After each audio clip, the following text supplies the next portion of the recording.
Commander Zekathara stood on the bridge of his war cruiser and watched the small blue planet spin slowly below him.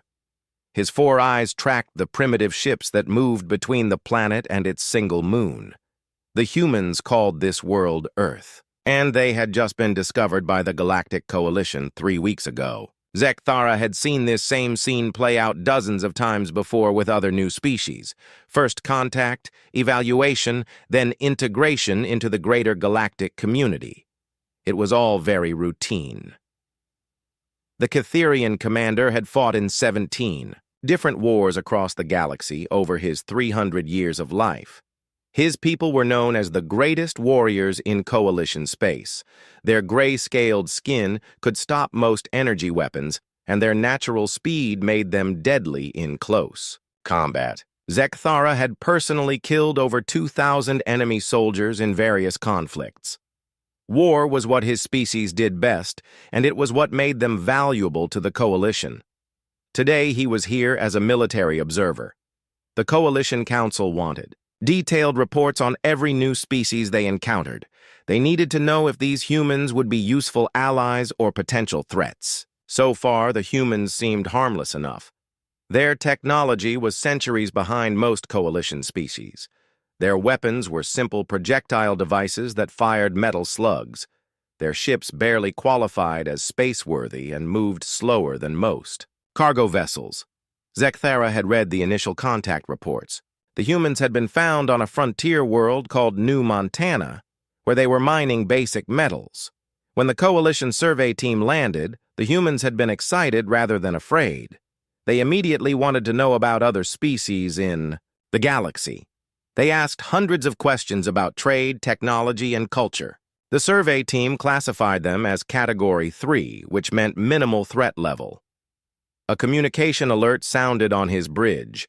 The human leader wanted to speak with him directly. Zekathara activated the main screen and saw a middle-aged human male in a blue uniform. The man had short gray hair and calm blue eyes. According to the files, this was Admiral Jake Morrison of something called the Terran Defense Force. Admiral Morrison smiled when he saw Zekathara on the screen. Most species found Catherians intimidating with their towering frames and predator features, but this human seemed completely at ease. Morrison spoke in accented galactic standard, which most species learned for intersystem communication. Commander Zekathara, thank you for taking my call. I wanted to personally invite you and your crew down to Earth. We would be honored to show you our world and share what we can offer the Coalition. Zekathara studied the human carefully.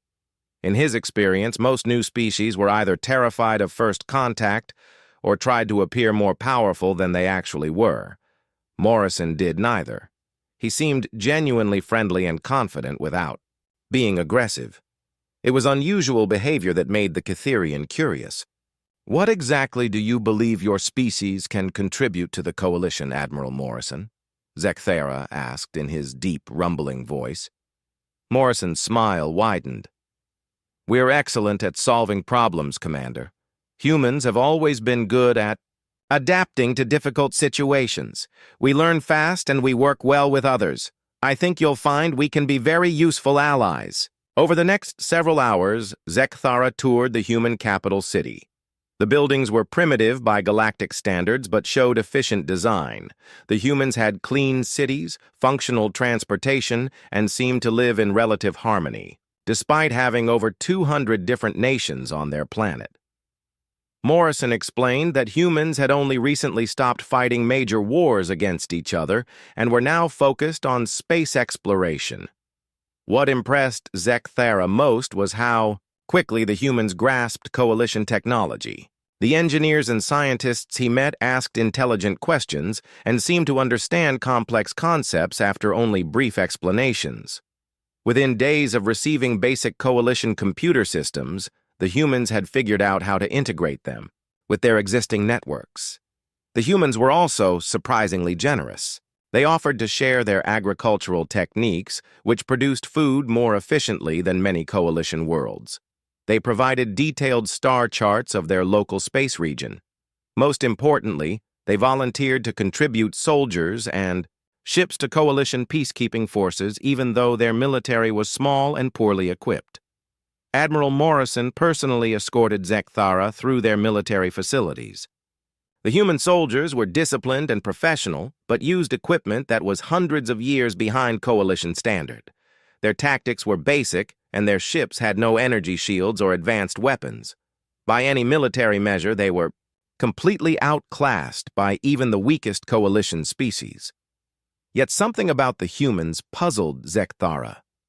During his tour of their military history museum, he learned that humans had been fighting wars continuously for thousands of years. They had weapons designed specifically to kill other humans and had developed incredibly sophisticated strategies for large-scale combat. Their history was filled with conflicts that killed millions of their own people.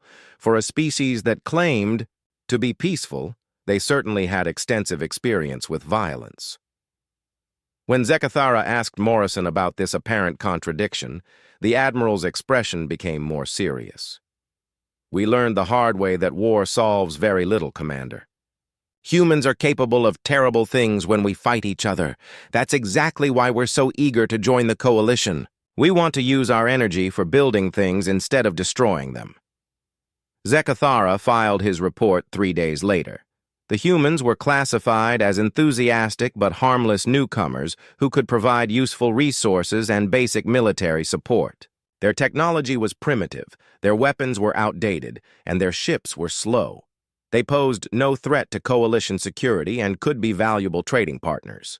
The Council approved immediate integration and assigned the humans several frontier colonies to develop.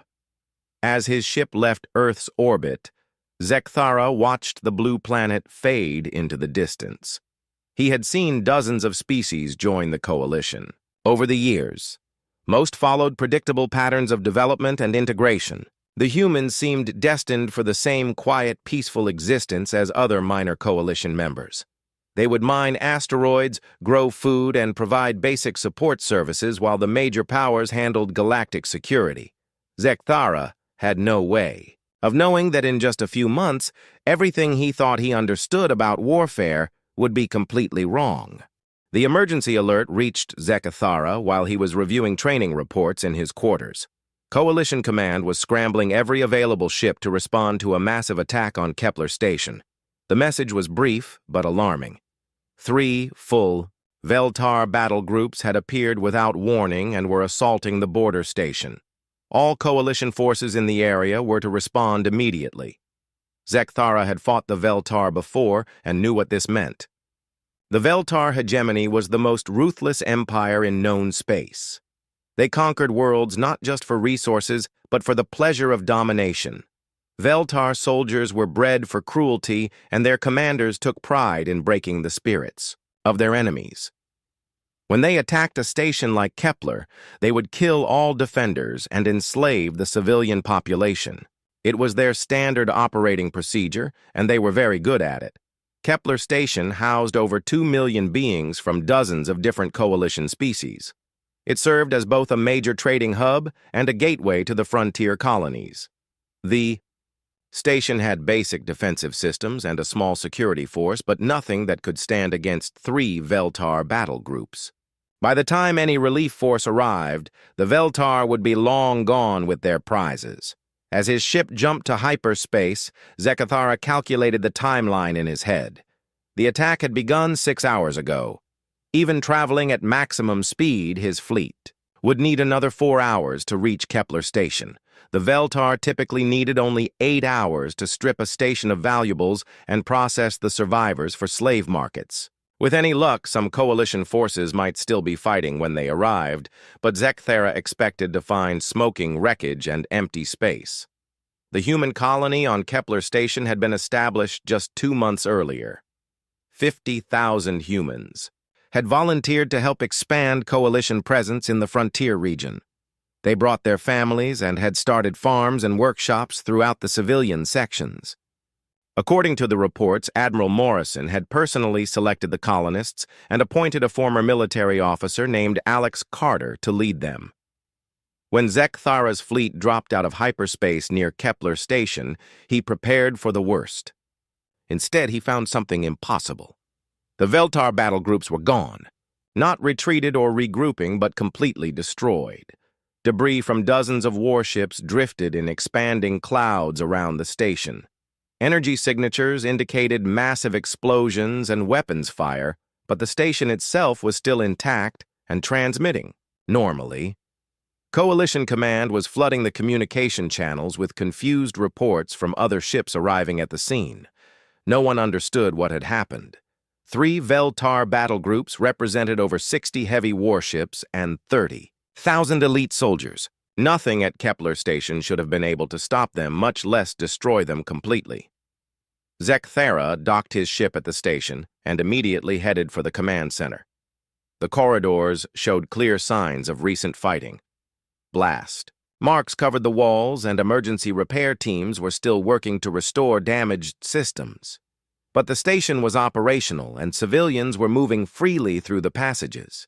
Whatever had happened here, it had ended in complete coalition. Victory!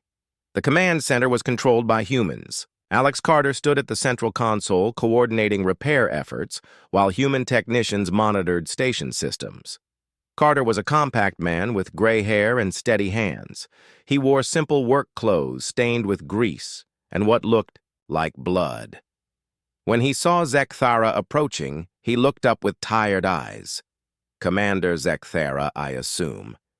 Thank you for responding so quickly. We could have used your help about 6 hours ago, but we managed to handle things ourselves."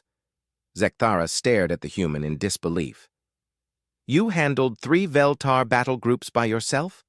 How is that possible? The station's defenses are minimal, and you have no heavy weapons." Carter's expression remained neutral. "We improvised. The Veltar made some tactical errors, and we took advantage of them. Would you like a detailed briefing on what happened?" Over the next hour, Carter explained the battle with the calm professionalism of an experienced soldier. When the Veltar attacked, they had followed their standard procedure. First, they destroyed the station's external defenses with long-range weapons. Then they docked assault ships directly to the hull and sent boarding parties to capture key areas. They expected minimal resistance from frightened civilians and lightly armed security forces. Instead, they found humans who had transformed the entire station into a combat zone. Every corridor had been turned into a killing field, with improvised explosive devices and hidden firing positions. The humans had used maintenance tunnels to move unseen throughout the station. They had sabotaged Veltar equipment and turned the invaders' own weapons against them. Most importantly, the humans had shown no mercy. Carter explained this part with the same neutral tone he used for everything else. When Veltar soldiers tried to surrender, the humans shot them. When enemy commanders attempted to negotiate, the humans killed them. When boarding parties tried to retreat back to their ships, the humans followed them and destroyed the vessels from within. "But Commander," Zekthara interrupted, "the Veltar had numerical superiority and better equipment. How did 50,000 colonists defeat 30,000 elite soldiers?" Carter looked directly at the Catherian warrior. "Because we weren't fighting to capture territory or take prisoners, Commander. We were fighting to kill every single one of them before they could hurt our families. That changes the mathematics considerably." Zekthara spent the rest of the day investigating the battle site. The evidence was overwhelming and disturbing. The humans had indeed killed every single Veltar soldier on the station. They had used weapons and tactics that were crude but devastatingly effective. More importantly, they had coordinated their defense with a level of tactical sophistication that surprised even experienced coalition military officers. The human civilians had participated directly in the fighting. Engineers had built bombs from industrial equipment. Farmers had used agricultural tools as weapons. Even children had served as scouts and messengers during the battle. The entire human population had functioned as a single military unit, despite having no formal training or preparation for such an event. When Zekthara asked Carter how this was possible, the human leader's answer was simple. "Every adult human on this station served in our military at some point. We may be farmers and engineers now, but we remember our training. More importantly, we understand what happens to our families if we lose.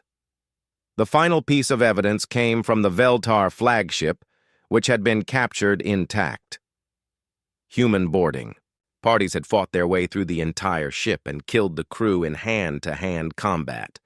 The bridge showed signs of a particularly violent struggle. According to Carter's report, the Veltar commander had been alive when they reached him and had tried to surrender. The humans had killed him anyway. As Zekthara prepared his report for Coalition Command, he struggled with what he had witnessed. The humans had achieved a military victory that should have been impossible. They had done it using primitive weapons and basic tactics. Most disturbing of all, they had shown a level of ruthlessness that exceeded even the Veltar reputation for cruelty. When Admiral Morrison arrived 2 days later to inspect the colony, Zekthara met with him privately. Morrison listened to the battle report without emotion, then asked a single question. Were there any Coalition casualties among the civilian population? None, Zekthara replied. Your people protected everyone else on the station. Morrison nodded, slowly. Good.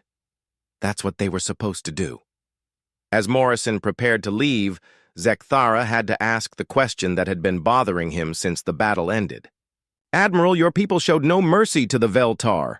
They killed prisoners and ignored surrender attempts. That violates every galactic warfare convention. Morrison's expression became cold. Commander, the Veltar came here to murder civilians and enslave survivors. They showed up with overwhelming force expecting easy victims. My people gave them exactly the war they wanted. The only difference is they didn't expect to lose. Zekthara watched Morrison's ship leave the station and wondered what other surprises humanity might have in store for the galaxy. News of the Kepler Station massacre spread through Veltar space like wildfire. War Master Thokvai received the reports in his throne room aboard the flagship Bone Crusher. 3 battle groups destroyed, 30,000 elite soldiers dead. Not a single human casualty reported. The number seemed impossible, but multiple sources confirmed the same basic facts.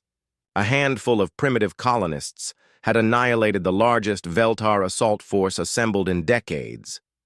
Thokvai had built his reputation on crushing species that dared to resist Veltar expansion. His forces had enslaved 17 different worlds and broken the military power of dozens of Coalition species. The idea that humans could defeat his soldiers was not just insulting, it was dangerous. If word spread that Veltar forces could be beaten by primitive colonists, other species might find the courage to resist. That could not be allowed to happen. The War Master issued orders that reached every Veltar commander in the frontier regions. Humanity was now designated as a priority target. All human colonies would be attacked simultaneously using maximum force. No prisoners would be taken and no mercy would be shown. The humans would serve as an example to remind the galaxy why. Resisting the Veltar was futile. Zekthara learned of the Veltar response through Coalition intelligence networks. The scale of the planned offensive was unprecedented. Nearly half the Veltar fleet was being redirected to attack human settlements. The assault would begin with orbital bombardment of major population centers, followed by ground invasions designed to capture survivors for public execution. It was psychological warfare designed to break human morale completely. Coalition Command offered to reinforce human colonies with additional defensive forces, but Admiral Morrison politely declined. The humans preferred to handle their own defense, he explained. They had been analyzing Veltar tactics since the Kepler Station attack and believed they understood how to counter future assaults. Morrison requested only intelligence updates and detailed information about Veltar ship capabilities. The first wave of attacks began 3 weeks later. Zekthara monitored the battles from Coalition headquarters and watched as 6 human colonies came under simultaneous assault. The Veltar used their standard doctrine of overwhelming firepower followed by brutal ground operations. What they found waiting for them was unlike anything in their previous experience. The human colony on Darwin Prime was the first to be attacked. Two Veltar battle groups arrived expecting to find frightened farmers and basic defensive systems. Instead, they encountered a fortress world where every building had been converted into a defensive position. The humans had spent weeks preparing killing fields, establishing overlapping fields of fire, and creating underground tunnel networks that allowed them to strike from unexpected directions. Colonel Lisa Parker commanded the Darwin Prime Defense. A former Special Forces officer, she had organized the colonists into military units and taught them advanced combat techniques in just 3 weeks. When the Veltar landed their assault troops, they found humans who fought with a coordination and ferocity that surprised even veteran soldiers. The battle lasted 18 hours. When it ended, every Veltar soldier on the planet was dead, and their orbital fleet had been destroyed by improvised weapons launched from hidden facilities on the surface. Parker's after-action report was brief and professional, but the casualty figures told the real story. Human losses were minimal, while Veltar casualties were total. Similar results came from the other attacked colonies. General Ben Hughes at New Sacramento had used industrial equipment to create massive explosive devices that crippled Veltar ships before they could land troops. The colony on Riverside had poisoned their water supplies with chemicals that were harmless to humans, but deadly to Veltar biology. Most disturbing to galactic observers, the humans had taken prisoners at 3 locations and were conducting detailed interrogations to learn more about their enemies. Zekthara traveled to Coalition Command to review the intelligence reports with senior military officials. The data was disturbing not because of human casualties, but because of the tactical evolution he was witnessing. In just 3 weeks, the humans had transformed from primitive colonists into sophisticated military forces. They were learning Veltar weaknesses faster than anyone thought possible and adapting their strategies with remarkable efficiency. War Master Thokavai's response to these defeats was predictably brutal. If conventional tactics could not break human resistance, then he would use methods that violated every galactic warfare convention. Veltar scientists began developing biological weapons specifically designed to target human physiology. Their psychological warfare specialists prepared broadcasts featuring the torture of captured Coalition civilians. Most ominously, Thokavai ordered the deployment of planet-killer weapons against human worlds. The Coalition Council held emergency sessions to address the escalating conflict. Most species called for immediate intervention to prevent the war from spreading. The Cytherian representative argued that humans had proven themselves capable defenders and should be left to handle their own affairs. Others worried that Veltar brutality would eventually overwhelm human resistance and create a humanitarian crisis. Admiral Morrison attended these council sessions as the human representative. Zekthara observed him carefully during the debates and noticed changes in the Admiral's demeanor. Morrison remained polite and professional, but there was something different in his eyes. When other delegates spoke of negotiating with the Veltar or finding peaceful solutions, Morrison listened with an expression that seemed almost amused. During a private conversation, Morrison explained the human position to Zekthara. "Commander, we appreciate the Council's concern, but this situation is under control. The Veltar want to fight a war of extermination against civilians. We're going to give them exactly what they asked for." Zekthara was confused by this response. "Admiral, the Veltar have superior numbers and technology. They are preparing to use forbidden weapons against your colonies. How can you be confident of victory?" Morrison's smile was cold. "Because they don't understand what they're fighting. Commander, the Veltar think warfare is about breaking your enemy's will to resist. They use brutality to make their victims give up hope. What they don't realize is that humans get more dangerous when you take away our hope. We fight harder when we have nothing left to lose." The next Veltar assault targeted the human colony on New Texas. Thokavai personally commanded the attack and used nerve agents banned by every civilized species in the galaxy. The chemical weapons killed 800,000 human civilians in agonizing deaths that were broadcast across human communication networks. The War Master expected this demonstration of Vel-Tar power to break human resistance completely. Instead, it accomplished the opposite. Zekthara watched from Coalition Command as human military doctrine underwent a fundamental transformation. Admiral Morrison issued new orders to all human forces, the Geneva Conventions and other humanitarian agreements that humans had followed. For centuries were formally suspended.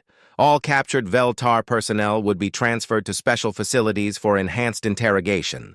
No quarter would be given to enemy forces under any circumstances. Most disturbing to Coalition observers, Morrison announced that humanity was withdrawing from all galactic warfare conventions. Human forces would no longer be bound by restrictions on biological weapons, psychological warfare, or treatment of prisoners. If the Vel-Tar wanted to fight without rules, then humans would accommodate them. Captain Ryan Foster was placed in command of human military operations with orders to end the Vel-Tar threat permanently. Foster had commanded Special Operations Forces during Earth's last major conflicts and understood warfare in ways that made even Kitherian veterans uncomfortable. His first action was to request detailed biological data on Vel-Tar physiology and psychology. Within days, human ships began appearing throughout Vel-Tar space. These were not the slow, primitive vessels that Coalition observers expected. Somehow the humans had developed new propulsion systems and weapons technologies in just weeks. More importantly, they were using tactics that violated every accepted principle of civilized warfare. Zekthara received reports of human forces broadcasting the screams of tortured Vel-Tar prisoners across enemy communication networks. Human boarding parties were taking enemy ships intact and converting them into mobile execution platforms. Most disturbing, humans had begun developing biological weapons that targeted Vel-Tar reproductive systems and would prevent future generations from being born. When Coalition delegates demanded explanations for these actions, Morrison's response was simple and terrifying. The Vel-Tar declared war on human civilians and children. They chose to fight without honor or mercy. Now they get to discover what humans are like when we stop pretending to be civilized. Zekthara realized that he had completely misunderstood what humanity represented. The peaceful colonists and enthusiastic allies he had observed were not the true face of human nature. They were the carefully controlled public face of a species that had spent millennia learning to wage war against itself. The images from New Texas arrived at Coalition Command 18 hours after the nerve gas attack. Zekthara watched the recordings with growing horror as Vel-Tar soldiers in protective suits moved through streets filled with human bodies. Men, women, and children lay where they had died in convulsions of agony, while Vel-Tar commanders broadcast triumphant messages to their fleet. War Master Thokvai had specifically ordered the attack to be recorded and transmitted across human space as a demonstration of Vel-Tar power. 800,000 civilians had died in 6 hours of chemical warfare that violated every galactic convention. The nerve agents used were specifically designed to cause maximum suffering before death. Children had died in their parents' arms while Vel-Tar soldiers watched and laughed. The recordings showed Vel-Tar officers posing for photographs among the bodies while their ships prepared to bombard the next human colony. Admiral Morrison arrived at Coalition Command 3 days later to address the emergency session called by the Council. Zekthara had expected to see grief or rage in the Admiral's expression, but instead found something far more disturbing. Morrison appeared completely calm as he reviewed the footage from New Texas. He took notes during the presentations and asked technical questions about Vel-Tar chemical weapons capabilities. His demeanor suggested he was studying enemy tactics rather than mourning the dead. When Council Chairman Velkara called for immediate intervention to stop the escalating atrocities, Morrison stood to address the assembly. Representatives from dozens of species listened in silence as the human admiral spoke in measured tones about galactic law and military conventions. His words were reasonable and diplomatic, but something in his voice made Zekathara's combat instincts trigger warning signals. "Honorable delegates," Morrison began, "humanity appreciates your concern for our welfare and your offers of military assistance. However, this situation requires a specifically human response. The Veltar have chosen to abandon all pretense of civilized warfare. They are murdering our children with forbidden weapons and broadcasting their crimes as entertainment. This cannot be tolerated." Morrison activated a holographic display showing official human military documents. "Effective immediately, humanity is formally withdrawing from all galactic warfare conventions. The Geneva Conventions, the Treaty of Cosmic Warfare, and all related humanitarian agreements are hereby suspended for the duration of this conflict. Human forces will no longer be bound by restrictions on biological weapons, psychological warfare, or treatment of prisoners." The council chamber erupted in protests and demands for clarification. Several delegates argued that withdrawing from warfare conventions would make humans no better than the Veltar themselves. Others worried that abandoning legal restraints would escalate the conflict beyond all control. Morrison listened to these objections with patience, then delivered his response. "Distinguished colleagues, you seem to believe that humans follow warfare conventions because we lack the ability to fight without them. This is incorrect. We follow rules in warfare because we choose to limit ourselves. The Veltar have demonstrated that they prefer conflicts without rules. We will accommodate their preference." Chairman Velkara attempted to maintain order as Morrison continued his presentation.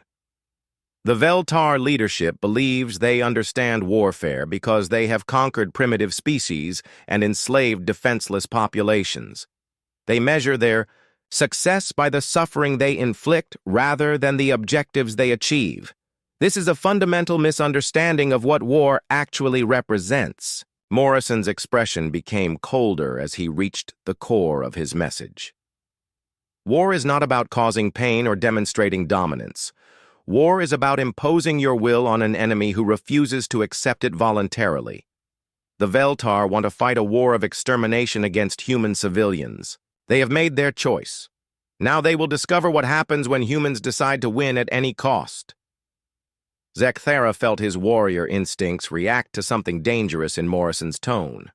In 3 centuries of combat experience, he had learned to recognize when an opponent was genuinely deadly rather than merely aggressive. Morrison spoke with the calm confidence of someone who possessed overwhelming superiority and was simply explaining how he intended to use it. The human admirals' final statement to the council was delivered with bureaucratic politeness that made it even more disturbing.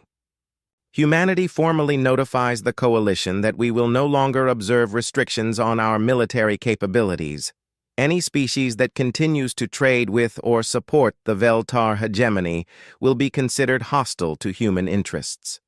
We suggest that neutral parties maintain their distance from the combat zone for their own safety." Within hours of Morrison's announcement, human ships began appearing throughout Veltar space using propulsion technology that should not have existed. These vessels moved faster than Coalition scouts and carried weapons that could penetrate Veltar shields. More importantly, they were operating with tactical coordination that suggested years of preparation rather than hasty mobilization. Captain Ryan Foster commanded the human fleet with orders to end the Veltar threat permanently. Foster had spent his career developing strategies for fighting superior forces, and his approach to the current conflict reflected that experience. Rather than engaging Veltar ships in direct combat, he targeted their support infrastructure and supply lines.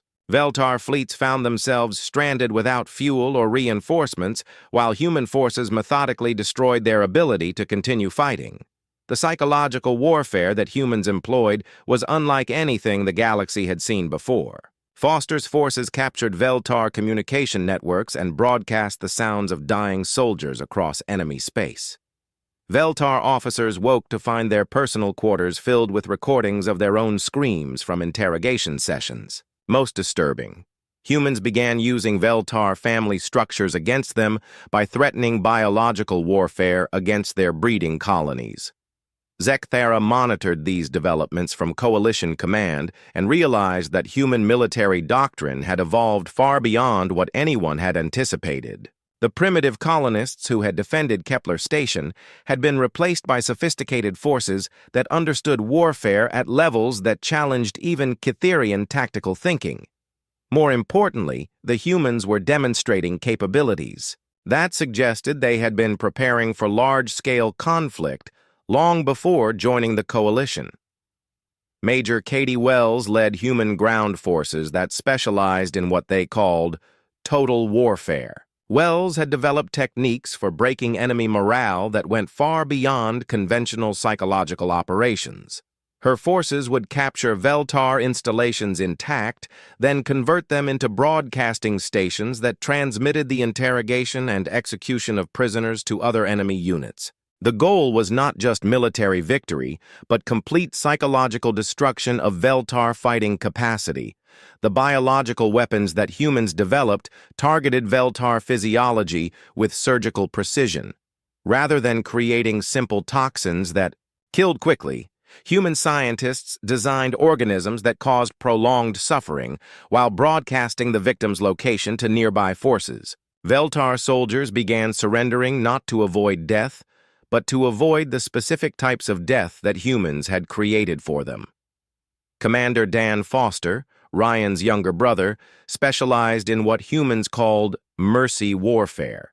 His units would offer Veltar forces the opportunity to surrender under reasonable terms. When enemy commanders refused these offers, Dan's forces would demonstrate exactly what the alternative looked like. Entire Veltar fleets began surrendering after witnessing the systematic destruction of units that chose to continue fighting. War Master Thok Vai attempted to rally his forces by promising greater rewards for victory and more brutal punishments for failure. Instead, he discovered that his soldiers were more afraid of capture by humans than execution by their own commanders. Veltar military doctrine had always relied on their reputation for cruelty to intimidate enemies. When faced with opponents who were demonstrably more ruthless than themselves, their entire command structure began to collapse. Zekthara received reports of Veltar commanders requesting transfer to safer assignments rather than face human forces. Elite units that had conquered dozens of worlds were refusing deployment orders rather than risk encounter with human military units. Most significantly, Veltar civilian populations were beginning to question whether their leadership could protect them from human retaliation. The turning point came when human forces captured the Veltar research facility that had developed the nerve agents used on New Texas. Rather than simply destroying the installation, human scientists reverse-engineered the weapons and created improved versions specifically designed to target Veltar biology. The message was clear. Anything the Veltar could do to humans, humans could do better to the Veltar.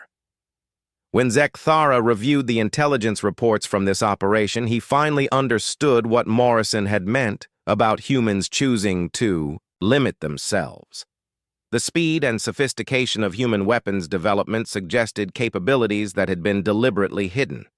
The humans had not suddenly become dangerous, they had simply stopped pretending to be harmless. As Veltar resistance began to crumble throughout their empire, Zekthara. The surrender offer arrived at Coalition Command on a heavily encrypted Veltar diplomatic channel. War Master Thok Vai was requesting immediate ceasefire negotiations through neutral coalition mediators. The message included detailed proposals for reparations, territorial concessions, and formal acknowledgement of human sovereignty over disputed space. For the first time in their 1,000-year history, the Veltar hegemony was attempting to surrender. Zekthara studied the diplomatic documents with growing amazement. The Veltar had built their empire on the principle that surrender was weakness and mercy was foolishness. They had never offered terms to any enemy and had rejected every attempt at negotiated settlement throughout their expansion across the galaxy. The fact that they were now begging for peace talks represented a fundamental shift in galactic power that no one had anticipated. Admiral Morrison's response was delivered through official coalition channels within 6 hours. The message was brief and left no room for interpretation. Surrender was available before the Veltar began murdering children with chemical weapons. That option is no longer offered. Human forces will continue operations until the Veltar threat is permanently eliminated. The implications of Morrison's refusal sent shockwaves through Coalition Command. Every previous galactic conflict had ended with negotiated settlements that preserved some version of the losing side's political structure. The idea that humans intended to completely destroy an enemy empire rather than simply defeat it violated centuries of established diplomatic precedent. More disturbing was the casual tone Morrison used when explaining that mercy was no longer available. Captain Ryan Foster had been promoted to overall command of human military operations with explicit orders to end the Veltar threat permanently. Foster's approach to this mission reflected a level of strategic thinking that impressed even Catherian military analysts. Rather than simply conquering Veltar territory, he was systematically dismantling their entire civilization while keeping the population alive to witness their empire's destruction. Human forces had captured the Veltar capital world without firing a shot. Foster's psychological warfare specialists had convinced the planetary defense forces that resistance would result in the complete sterilization of their homeworld. When Veltar commanders surrendered expecting traditional occupation terms, they discovered that humans had very different ideas about what conquered territory meant. The humans did not execute Veltar leadership or enslave their population. Instead, they did something far more psychologically devastating. They removed every symbol of Veltar power and replaced them with memorials to the human children killed on New Texas. Veltar government buildings were converted into museums displaying the evidence of their empire's crimes. Most humiliating, former Veltar commanders were required to serve as tour guides explaining their war crimes to visitors from across the galaxy. Major Katie Wells led the occupation forces that specialized in what they called cultural restructuring. Wells had studied Veltar society and understood that their entire identity was built around concepts of dominance and superiority. Her team systematically demolished these concepts by demonstrating human superiority in every aspect of civilization, from technology to military capability to simple organizational efficiency. Veltar children attended schools where they learned that their empire had been built on lies about their own capabilities. Adult Veltar were required to perform community service repairing damage their forces had caused to coalition worlds. Most psychologically damaging, Veltar scientists were forced to study human technology and acknowledge that their supposedly advanced civilization had been centuries behind human capabilities. The speed and efficiency of this cultural transformation shocked coalition observers. Within months, populations that had considered themselves the galaxy's master race were accepting human authority as natural and inevitable. Veltar citizens began requesting permission to emigrate to human-controlled space where they could contribute to what they now recognized as a superior civilization. Zekathara traveled to the former Veltar capital to witness this transformation personally. What he found was unlike any military occupation in galactic history. The humans had not destroyed Veltar infrastructure or displaced their population.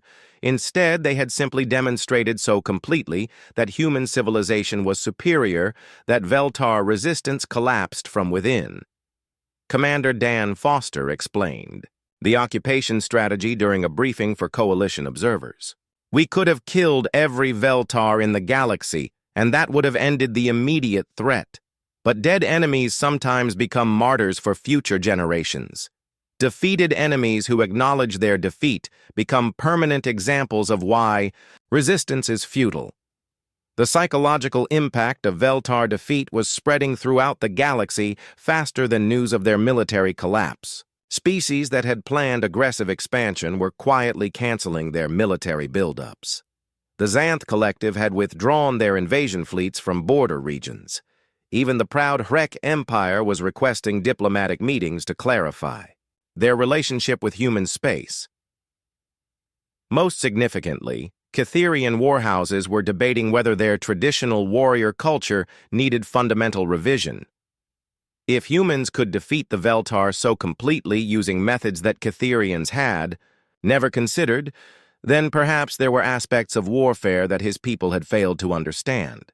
Zekthara found himself questioning assumptions about combat that had guided his species for millennia. War Master Thokvai had fled to the galactic rim with the remnants of his personal guard when it became clear that surrender would not be accepted. Human intelligence forces tracked his movements, but made no attempt to capture him. Foster explained that Thokvai served a useful purpose as a living reminder of what happened to leaders who chose to fight humanity. His exile was more valuable than his execution would have been. The final Veltar resistance ended when their remaining fleets realized that continued fighting would only make their eventual defeat more humiliating. Human forces had demonstrated the ability to capture any ship they chose while leaving the crew alive to serve as witnesses to their own incompetence. Veltar commanders began surrendering their vessels voluntarily rather than risk the psychological destruction that came with military defeat. When Coalition representatives asked how humans had achieved such overwhelming victory so quickly, Morrison's explanation was characteristically direct. The Veltar assumed that warfare was about inflicting maximum damage on your enemies. They measured success by body counts and territorial conquest. This is primitive thinking that ignores the real purpose of military force. Morrison continued, his explanation with the patient tone of a teacher addressing slow students. Effective warfare is about imposing your will on opponents who refuse to accept it voluntarily. Sometimes this requires killing them, but more often it simply requires demonstrating that resistance is more costly than compliance. The Veltar chose to fight because they believed they were stronger than us. We corrected their misunderstanding. Zekthara requested a private meeting with Morrison to understand how humans had hidden such sophisticated military capabilities. The Admiral's response was both enlightening and terrifying. Commander, we didn't hide our capabilities. We simply chose not to advertise them. Humans have been fighting wars against each other for thousands of years. We developed every weapon and tactic you've seen used against the Veltar during conflicts on our own world. Morrison's final comment explained everything that Zekthara had witnessed. The difference between human warfare and what other species practice is that we learn to fight against opponents who were as intelligent and creative as ourselves. Every human military doctrine assumes that the enemy is capable of learning and adapting because that's what we faced in our own wars. The Veltar never fought anyone who could match their capabilities, so they never learned how to deal with superior opponents. As Zekthara prepared his final report on the Veltar War, he realized that the galaxy had fundamentally changed. The humans had not simply won a military victory, they had demonstrated capabilities that redefined what warfare meant. More importantly, they had done it while maintaining complete emotional control and strategic discipline. There had been no rage, no dramatic speeches, no appeals to honor or glory. Just cold, methodical application of superior force until the enemy no longer existed as a threat. The most disturbing aspect was how easily humans had transitioned from peaceful colonists to galactic conquerors and back to peaceful traders. The same individuals who had systematically destroyed the Veltar Empire were now offering technical assistance to help rebuild their former enemy's civilization. It was as if the capacity for total warfare was simply another tool that humans could use when necessary, then set aside when the job was finished. Other species throughout the galaxy were learning the lesson that the Veltar had learned too late. Humans were not the harmless newcomers they appeared to be. They were apex predators who had learned to disguise their true nature behind friendly smiles and diplomatic courtesy. That disguise was entirely voluntary and could be removed whenever circumstances required it. 6 months after the last Veltar stronghold surrendered, Zekthara sat in his private quarters aboard the Coalition flagship, reviewing the final intelligence reports. The Veltar hegemony no longer existed as a political entity. Their former territories had been divided between independent governments and coalition protectorates. War Master Thokvai was still alive somewhere in the Galactic Rim, but commanded nothing more than a handful of loyal followers and a single damaged cruiser. The transformation had been so complete that younger coalition citizens were already forgetting that the Veltar had ever been considered a serious threat. History texts would record their defeat in clinical terms that failed to capture the psychological impact of watching an empire simply cease to exist. More significantly, the defeat had been achieved without massive casualties or widespread destruction. The humans had somehow managed to eliminate their enemies while leaving their civilization intact enough to be rebuilt under better leadership. Zekthara had spent weeks compiling his official report for Coalition Command.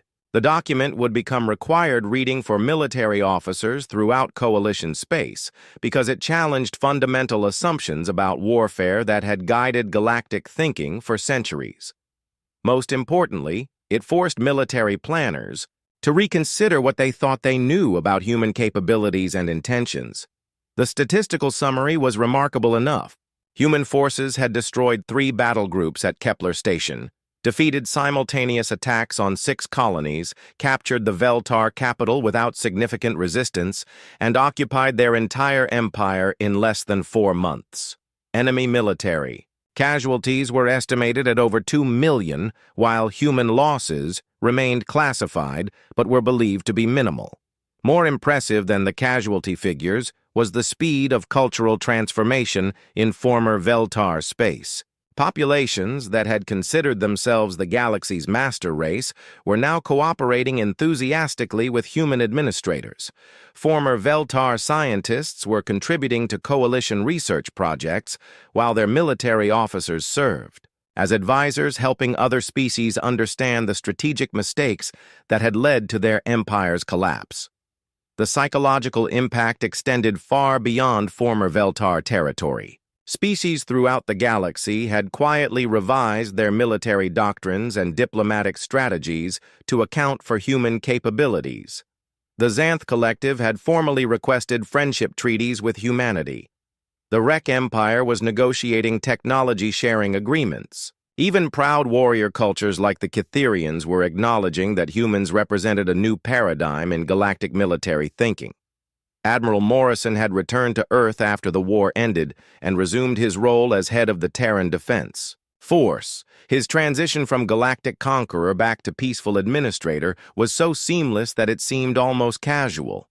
When Coalition representatives asked about human plans for further expansion, Morrison's response was characteristically direct. "Humanity has no interest in conquest, Commander. We simply wanted the Veltar to stop murdering our civilians. That problem has been solved." Zekthara had requested a final meeting with Morrison to clarify questions that still puzzled Coalition leadership.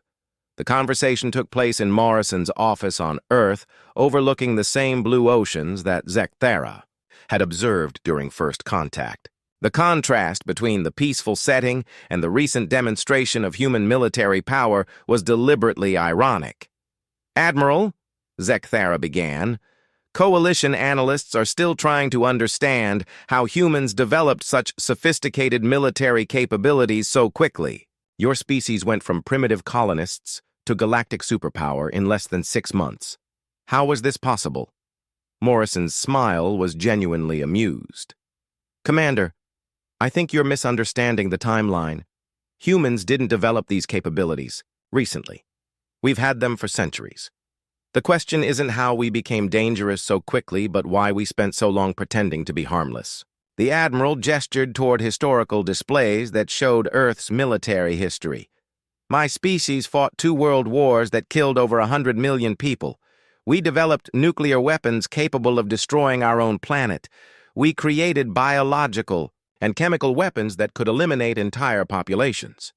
We did all of this while fighting against opponents who were exactly as intelligent and creative as ourselves. Morrison continued his explanation with the patient tone he used when addressing coalition concerns. When humans joined the coalition, we made a deliberate choice to limit our military activities to defensive operations. We wanted to be good neighbors and contribute to galactic peace. The Veltar mistake was assuming that our restraint indicated weakness rather than conscious choice. Zekthara felt compelled to ask the question that had been troubling him since Kepler Station. But Admiral, the tactics your forces used against the Veltar were unlike anything in coalition military doctrine. The psychological warfare, the biological weapons, the systematic destruction of enemy morale. Where did these strategies come from? Morrison's expression became more serious. They came from human history, Commander. Every weapon we used against the Veltar was originally developed for use against other humans. Every tactic we employed had been tested in conflicts on our own world. The difference is that when humans fight each other, we're evenly matched. When we fight species who have never faced opponents as capable as themselves, the results are predictably one-sided. The most disturbing part of Morrison's explanation was his matter-of-fact tone. The Veltar built their empire by conquering species who were technologically or militarily inferior. They never learned how to fight against equals because they never encountered any. When they attacked humanity, they expected to face another primitive species. Instead, they found themselves fighting against predators who had spent millennia learning to kill their own kind. Zekthara posed the final question that coalition leadership needed answered. Admiral, what are human intentions now that the Veltar threat has been eliminated? Will humanity seek to expand its territory or influence? Morrison's response provided the reassurance that coalition leaders were hoping for, while simultaneously delivering a warning that no one could ignore. Commander, humans are fundamentally peaceful. We prefer trade to conquest and cooperation to domination. We will continue to be valuable allies and responsible members of the galactic community. The Admiral paused before delivering the implicit threat that made his peaceful words even more significant. However, humanity will no longer tolerate attacks on our civilians or attempts to enslave our people. Any species that chooses to test our defensive capabilities will discover exactly what the Veltar learned. We hope that won't be necessary. As Zekthara prepared to leave Earth, he realized that the galaxy had entered a new era. The balance of power had shifted so dramatically that entire species were revising their long-term strategies to accommodate human preferences. More importantly, the demonstration of human military capabilities had established precedents that would influence galactic politics for generations to come. The final section of Zekthara's report contained his recommendations for coalition policy toward humanity. Humans should be granted immediate recognition as a Tier 1 military power with all associated privileges and responsibilities. Their request for expanded territory and resources should be approved without hesitation. Most importantly, coalition members should understand that human restraint is a choice rather than a limitation. Zekthara's concluding assessment would be quoted in military academies throughout coalition space for decades to come. The greatest threat to galactic peace is not human aggression but human defensive capabilities. Any species foolish enough to attack human civilians will face consequences that exceed their ability to comprehend or survive. It is not their fury we should fear, but their mercy. When that mercy ends, so does everything else. The report's final paragraph contained an observation that captured the fundamental change in galactic thinking that human military performance had created. Humanity represents the most dangerous force in known space, precisely because they choose to limit that danger to defensive applications. Their restraint is what makes them trustworthy allies. Their capabilities are what make them invaluable friends. Their demonstrated willingness to remove all limitations when sufficiently provoked is what makes them the ultimate guarantors of galactic peace. As his ship left Earth's orbit for the final time, Zekthara watched the blue planet fade into the distance and reflected on how completely his understanding of warfare had changed. 6 months ago, he had considered himself an expert on military strategy with 3 centuries of combat experience. Now he understood that he had been studying primitive conflict while humans had mastered the advanced version. The galaxy was safer now, but not because any external threat had been eliminated. It was safer because the most dangerous species in known space had proven that they could be trusted to use their power responsibly. The Veltar had learned too late that attacking humanity was not just militarily futile, but existentially stupid. Other species were learning the same lesson through observation rather than experience. In his private log entry that night, Zekthara wrote the conclusion that would define his remaining years as a military observer.